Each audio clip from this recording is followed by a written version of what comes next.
Então tá, né, rapaziada? Eu sei que tá todo mundo de cabeça quente, eu sei que é difícil. É difícil e eu, sinceramente, não acredito, né, que eu possa ajudar você a aliviar o que você tá sentindo nesse momento com qualquer coisa que eu possa dizer, com qualquer coisa que eu possa comentar, com qualquer coisa que eu possa tentar justificar. Seja eu aqui batendo a mão na mesa, seja eu gritando, seja eu xingando o nosso glorioso Abate Abel, seja eu xingando o Palmeiras, xingando a diretoria do Palmeiras, xingando o Abel Ferreira, xingando a CBF, xingando a comissão de arbitragem, porque no fundo, no fundo, lá bem dentro do nosso íntimo, do nosso ser interior, cara, a gente sabe de quem que é a culpa. Né? A gente sabe de quem que é a culpa e a gente sabe o quanto nos bastidores o São Paulo decaiu. O São Paulo virou um time de segunda prateleira. Essa que é a verdade. Óbvio que um clube e uma camisa do tamanho da do São Paulo, e por tudo que o São Paulo significa, o São Paulo nunca vai se tornar um clube, uma equipe insignificante no cenário do futebol brasileiro, no cenário do futebol sul-americano e no cenário do futebol mundial. Mas, aqui, internamente, falando de Brasil, São Paulo hoje ocupa a segunda prateleira. Né? São Paulo hoje é um clube que é falado com desdém, é um clube que é tratado com desdém, é um clube que é muitas vezes motivo de piada, de comentário jocoso de colegas da imprensa, e eles não são culpados. É importante deixar claro que, assim, nós aqui do Avante Meu Tricolor temos uma postura de sermos jornalistas. Né? Aqui a gente não é torcedor. Isso aqui não é um corporativismo da imprensa. Né? Porque a imprensa exagera quando um apresentador de televisão foi lá e tirou sarro da cara do São Paulo, como ele tirou no ano passado, quando um comentarista carioca que está numa rádio aí de São Paulo, uma rádio bem tradicional de São Paulo, fala as coisas que fala acerca do São Paulo, quando o PVC, isso aqui não é uma crítica ao PVC como foi aos outros dois, escancara, PVC que é palmeirense declarado, mas escancara depois da eliminação para a LDU, que é aquilo, São Paulo se acostumou com a mediocridade, eu até roubei a frase dele e usei aqui no nosso canal, usei no meu vídeo, usei na thumb, com a permissão dele, tá? Porque no fundo é isso, o São Paulo aceita. O São Paulo ele aceita esse papel de coadjuvante. O São Paulo não é protagonista, porque eu acho que tudo que vem sendo construído nos últimos 5 anos da gestão Júlio Casares está sendo plantado agora. Está sendo colhido agora. De um clube que tem um relacionamento tosco com a imprensa como um todo, né? Não com um, dois ou três ou quatro veículos e um ou dois ou três profissionais. Um clube que tem um relacionamento tosco com a sua torcida, um clube que tem um relacionamento tosco, né, com a sua política interna, de um presidente aqui, eu vou tomar muito cuidado com as minhas palavras, né, porque na verdade, assim, não é nem um ataque ao Casares, mas é uma postura como um todo, a construção mitológica de um ser que sabe, como se ele fosse um ótimo gestor, com outras finalidades que não o bem do São Paulo. A gente sabe que o Casares tinha, pelo menos, pretensões políticas, tinha pretensões comerciais, tá lá com um Boninho, tá lá com a atriz global, e aqui a vida particular dele, tá? Mas assim, só citando que as prioridades a prioridade do presidente é ser um showman, um espetaculoso, alguma figura que não combina com a história do São Paulo. Que presidente do São Paulo teve esse tipo de postura? Você pode falar de ruindade, você pode falar de gestores ruins que o São Paulo teve ao longo aí, principalmente dos últimos 11, 12 anos, 15 anos, vai, para pegar o último mandato, né, o terceiro mandato do Juvenal Juvencio, que muita gente critica, mas desde então, o São Paulo teve gestores muito ruins, o Aidar foi muito ruim, mas essa figura do showman, do homem, né, do, do, do gênio que aparece, vende e é o tempo inteiro marketing, é o tempo inteiro uma coisa artificial, é o tempo inteiro uma postura estranha, uma postura. Não é do São Paulo Futebol Clube.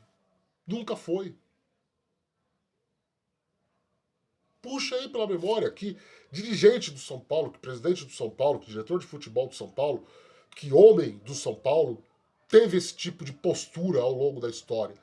Você vê você lembra do Laudo Natel? Tudo bem que era outra época, não tinha internet, não tinha rede social, mas do Laudo Natel fazer uma autopromoção, do Cícero Pompeu de Toledo fazer autopromoção, do Henri Aidar fazer autopromoção. Você lembra disso? Você teve um pouco disso, tá, com o Juvenal, tanto lá atrás, no final dos anos 80, quanto agora, mas você tinha uma certeza que o Juvenal, no fundo, queria o bem do São Paulo, e você tem essa certeza do Júlio Casares? É complicado, porque São Paulo perde de novo, São Paulo cai aí, perde de virada para o Palmeiras no Morumbi, neste domingo, pelo Campeonato Brasileiro. Abre 2-0, faz um primeiro tempo maravilhoso, um primeiro tempo esplendoroso, um primeiro tempo onde o Crespo soube entender a proposta do Abel Ferreira e deu um verdadeiro nó tático, teve o domínio das ações, era para ter sido até mais do que só os 2 gols, né? E aí, no começo do segundo tempo, isso aqui até contrasta com o vídeo que eu gravei no intervalo, extremamente efusivo, alegre, eufórico, né? Porque depois do intervalo foi uma tragédia, né? Foi uma tragédia em todos os sentidos possíveis. Seja da arbitragem, seja do time em campo, seja do treinador. Tá? Eu sei que muita gente aí tá de cabeça quente. Eu ouvi algumas lives antes de vir aqui gravar esse vídeo. Você sabe, a gente tá gravando os pós-jogos depois. Vi que os dirigentes do São Paulo se manifestaram, né? O Casares através da nota oficial, o Belmonte falando, o Rui Costa falando. Vi a coletiva do Crespo, escrevi a reportagem da coletiva do Crespo lá na Avante Meu Tricolor, www.avantemeutricolor.com.br. Gostei muito de tudo que eu vi pós-jogo, da postura. Eu acho que é isso que o torcedor precisa, né? Acho que é isso que o torcedor do São Paulo nesse momento precisa, dos seus dirigentes falando com todos da imprensa, como um todo. Tá? E eu repito, isso aqui não é militar em causa própria, porque nós do Avante Meu Tricolor nem vamos nos jogos, né? Lá pessoalmente, né? Porque uma série de questões também que não cabe aqui ficar explicando, mas assim que tem que ser feito. E assim foi feito, né? Só que é tarde, né? E como sempre tem uma conotação jocosa. O Kleber Wellington, né? Até errei o nome do maledeto, lembrei de um árbitro dos anos 90. O Abate, Abel, ele ele já tinha tido problemas com o São Paulo no ano passado, com o Zubeldia, né? Problemas graves, né? Ele expulsou o Zubeldia e tal. E o que a gente viu no segundo tempo, eu tô até agora pensando na confusão. Eu ia falar Kleber Wellington Abad, né? Que era o juiz lá dos anos 90, início dos 2000, né? Nem sei o que ele tá fazendo da vida. Um abraço pra ele, se por acaso ele ver esse vídeo. O Abate Abel, vou chamar ele de Abate, tá? Abate Abel. Que eu esqueci o primeiro nome do filho da puta. Com todo respeito, tá? Filho da escapou, desculpa.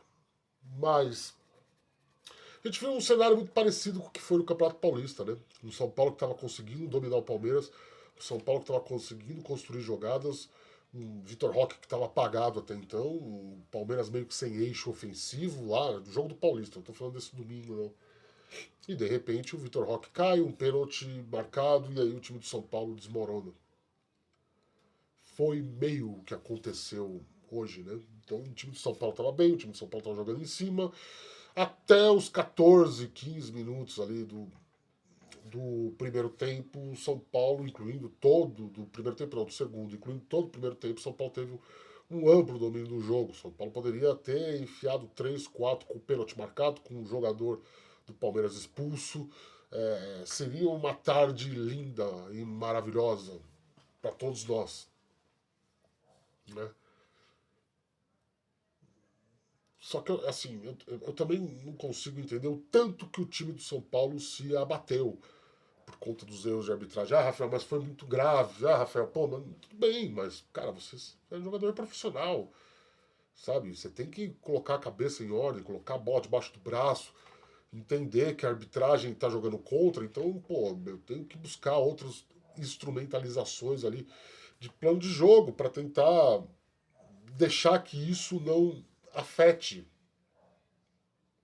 E aí a gente pode de novo aqui citar de um time que abriu mão da saúde mental dos seus jogadores, né? Do quanto esse time carece de figuras mais representativas de liderança, e sim, carece, né? O técnico tá vendo o que está acontecendo, coloca o Luiz Gustavo em campo, sabe? O São Paulo paga quase 3 milhões de reais por mês para um jogador que não tem capacidade de jogar 20 minutos para segurar uma bola contra o Palmeiras. Sobra pro guri da base, sobra pro Rodriguinho. E aí, pô, expor o menino ao erro, numa situação adversa, onde teve erro de arbitragem, onde o time está sendo sufocado, onde você vê o seu adversário fazer as alterações e pô, é vigente.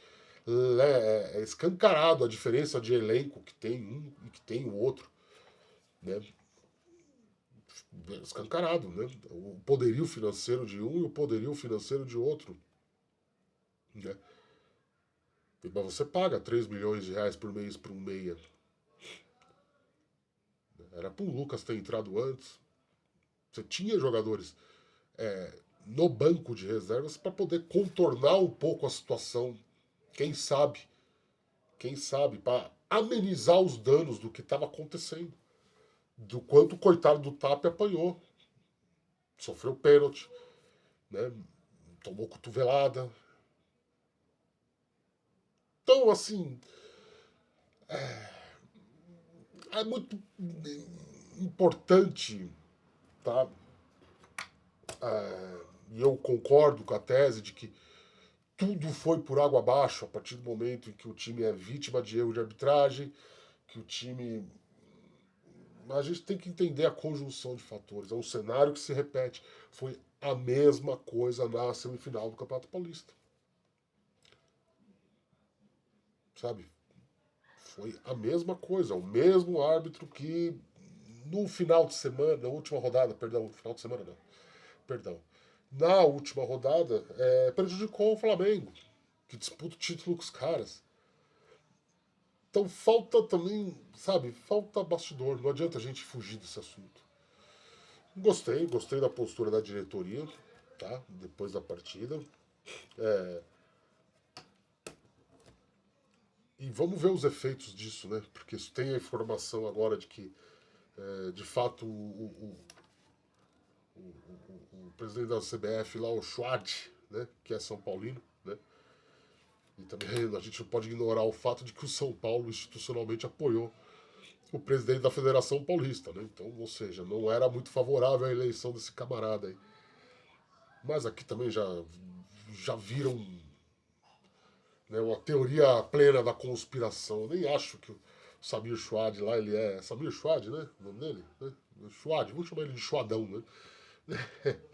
Nem acho que o Schwadão lá seja um cara que queira prejudicar o São Paulo. Ele, como São Paulino, e ele que vem de um estado pequeno do Brasil, como é Roraima, ele que está querendo melhorar a imagem institucional da CBF como um todo. Nem acho que seja um plano arquitetônico por ele. Eu acho que é mais na base do muito do poder de persuasão que o Palmeiras ganhou ultimamente com a arbitragem brasileira. Seja pelo próprio Abel Ferreira, que apita os jogos, seja pela sua presidente, que faz escândalo, seja pelos seus jogadores, que sabem o quanto que eles estão blindados, o quanto que eles estão protegidos e o quanto que esse tipo de situação que aconteceu hoje não vai acontecer nada. E a gente não sabe se o jogador de São Paulo tem essa mesma percepção, se o jogador de São Paulo tem essa mesma conotação, se o jogador de São Paulo se sente amparado pela sua diretoria. Se o jogador de São Paulo sabe, e aqui não é um ataque ao Crespo, tá? Porque eu acho que hoje ele foi muito bem. O Crespo é um personagem gigante do futebol mundial. E ele falar o que ele falou, né, tem muito mais impacto mundialmente do que tem o Abel Ferreira, que é um desconhecido fora do Brasil. Essa que é a verdade. Tá? Eu sou descendente de português, todo mundo sabe, e assim, eu posso. Eu tenho um lugar de fala aqui no que eu estou falando. O Crespo é um personagem gigante. Todo mundo do mundo do futebol respeita o Crespo, todo mundo do mundo do futebol respeita a, a, a imagem do Crespo, que o Crespo o que o Crespo significa para o futebol. Então é importante o Crespo se posicionar da forma como se posicionou, sem fugir do assunto, falando em espanhol, que é uma linguagem mais universal do que o português. Então, talvez o jogador de São Paulo agora olhe para o seu técnico, olhe para o seu dirigente, que foi lá na zona mista, né, veja a nota oficial e tenha um pouco mais de confiança no que é feito nos bastidores para protegê-lo. Né? Talvez seja um primeiro passo para mudar as coisas, a gente não sabe. Mas o que fica de saldo, o que fica desse domingo é que é incrível, né? É incrível como nada dá certo. O São Paulo tem dia que nada dá certo, né?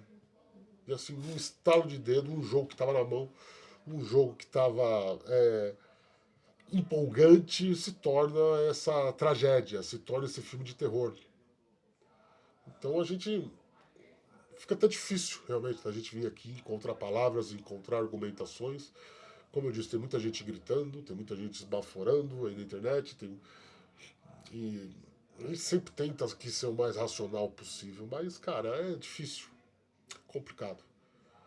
É complicado. É complicado quando, de novo, com o mesmo adversário, de novo, numa mesma situação que aconteceu numa semifinal de Campeonato Paulista.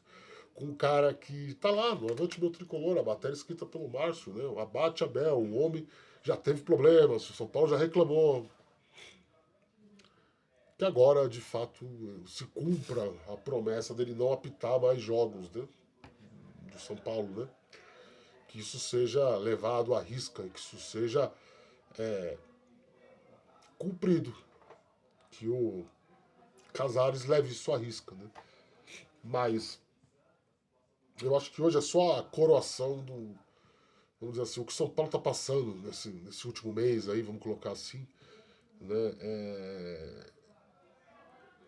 Eu acho que o copo transbordou, sabe? O copo vai enchendo, vai enchendo, vai enchendo, vai enchendo.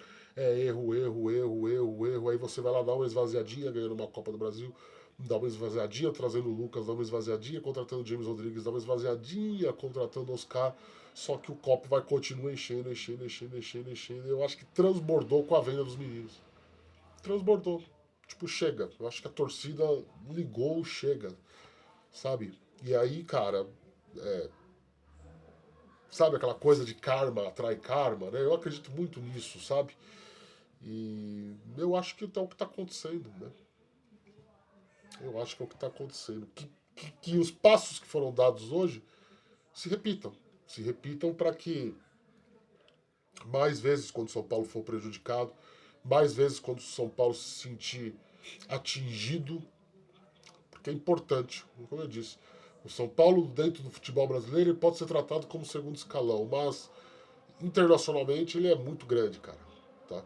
Ele é muito grande. Como ele é dentro do Brasil também, não é esse o ponto, mas o ponto é que o que o São Paulo fala e o que um personagem como o Crespo fala reverberam mundo afora. E é importante o São Paulo saber usar a sua força, saber usar o seu peso e saber usar o seu tamanho acima de tudo. É muito importante. Eu acho que é isso, cara. Depressivo, né? Esse é um pós-jogo extremamente depressivo.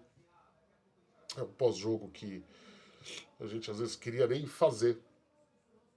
E não é nem por compromisso por vocês que eu tô aqui falando, é porque às vezes também faz bem pra gente mesmo vir aqui e falar alguma coisa e pode dar 3 cliques, cara. 4 cliques, sabe? É importante só a gente também, como avante meu tricolor, se posicionar institucionalmente. E num momento como esse que precisa ser falado, as coisas precisam ser faladas. Né? Como eu disse, não adianta, não adianta a gente vir aqui xingar a Leila, xingar o Abel, xingar a CBF, xingar. A gente, a gente não tem que xingar ninguém, na verdade, mas eu acho que o copo transbordou e a gente tem que olhar para quem tá jogando água dentro do copo, não para quem tá do lado dando risada vendo a gente se molhar. Eu acho que é isso. Tá bom? Acabei nem pedindo aí para você deixar o like, se inscrever no canal, compartilhar esse vídeo com toda a sua coletividade São Paulina. Pix está na tela, se quiser colaborar aí é muito importante, ajude o jornalismo independente, vire membro do canal, né? A gente volta aí, a qualquer momento, com mais informações. Beijo do gordo, tchau.